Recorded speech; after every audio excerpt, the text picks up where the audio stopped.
All right, well, thank you. Good afternoon, everyone, and thank you all for joining us today.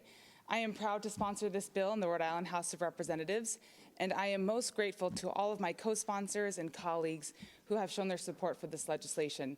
I'd like to specifically name a few of my colleagues that are here with us today. We have Representative Ruggiero, Representative Amore, Rep. Bia, who's also a sponsor of one of the important bills around voting, Representative Donovan, and Representative Kislak. Thank you all for your support. There are no other rights without the right to vote. These words have stuck with me ever since I heard Senator Menendez say them last week on the floor of the U.S. Senate. For years, we have seen other states in our nation enact laws that limit voters' access to vote in elections. Just last week, we saw both the Freedom to Vote Act and the John Lewis Voting Rights Act fail in the U.S. Senate.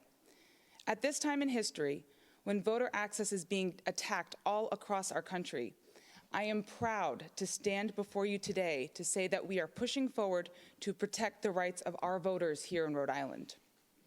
The Let Rhode Island Vote Act is about the voters in Rhode Island. It's about removing antiquated barriers and making it more accessible for voters to participate in our democracy. The Let Rhode Island Vote Act would allow voters to continue to make a plan for how they would like to vote, by mail, early in person, on election day, and do away with making voters give an excuse for choosing to vote by mail or early in person.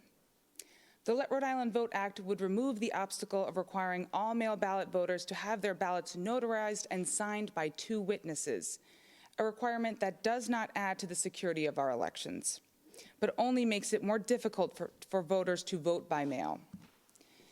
The Let Rhode Island Vote Act would also strengthen the security of our elections by requiring the Secretary of State to maintain and update our voter rolls 4 times a year.